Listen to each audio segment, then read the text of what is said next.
Lucas is a hardworking farmer from Missouri who puts all his money into growing his 160 acres of corn. As an agricultural science major, I learned from where your food comes from to where it goes, from the farm to the dinner plate. And what most people do not realize is that corn is the most genetically modified organism in the world. We all like to eat, and we all go to the grocery store, and we all like to know what we are eating. But most people have this persona that genetically modified organisms are evil. The general population thinks genetically modified organisms are bad because they are not educated enough on GMOs. Today, I will be discussing the benefits of GMOs as well as discussing the negative thoughts on them in hopes of persuading you that genetically modified organisms are not as bad as they are not bad for your health. Let's start with the safety of GMOs. Genetically modified or engineered foods are among the safest in the world. GMO foods have been tested more than any other product in the history of agriculture, with no evidence of harm to humans, animals, or the environment. This is all according to the science inside of a GMO seed. Now, GMOs have been around for 35 to 40 years. If there has been no evidence of harm to humans, animals, or the environment within this time, I would say that they are pretty safe. And the FDA has rigorous watch over the farmers that produce these GMOs and the GMOs themselves.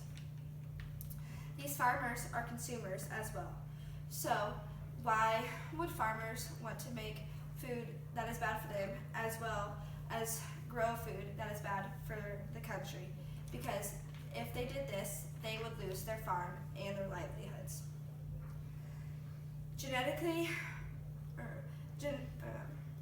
GMOs are found in your own kitchen as well as around the world. The agricultural industry has to find a way to feed 9 billion people by the year of 2050. The way we can do this is through genetically modified organisms. It states in the article by Healthline that thanks to scientists, GMOs have longer shelf lives, fruits can be seedless, and can also have higher nutrients such as protein and calcium. Now, if you look over here, you'll see a bowl of grapes. These grapes are GMOs.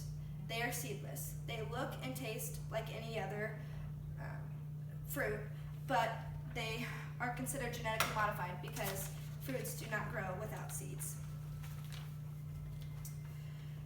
Close to 1 billion people are malnourished in the world, according to Biotech Now.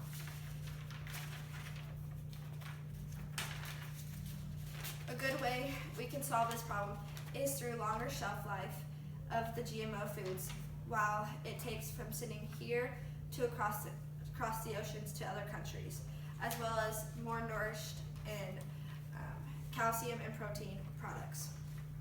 The science inside a GMO seed also says GMOs use less water, pesticides, and space, as well as they cause less diseases. This is good for the environment as well as the economy.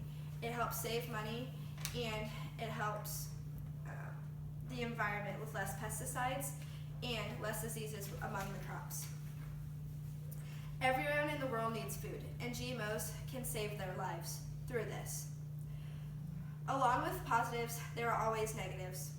Livestrong.org states that people are worried that GMOs cause allergies, decreased antibiotic efficiency, and cause cancer. These have yet to be proven. And when they talk about antibiotic efficiency, they are meaning the antibiotics can be transferred from the animal to the human.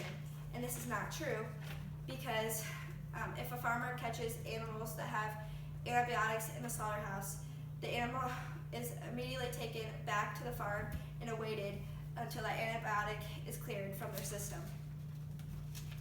People focus on the bad areas in the news instead of the good.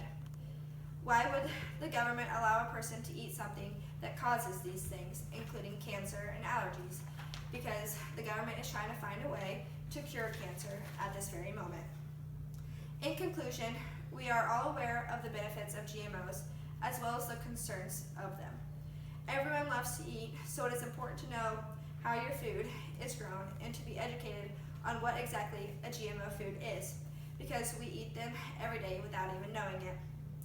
If you have a question about a GMO actually and what they actually are, talk to someone in the agricultural industry, because GMOs are not as bad as they are perceived. Thank you.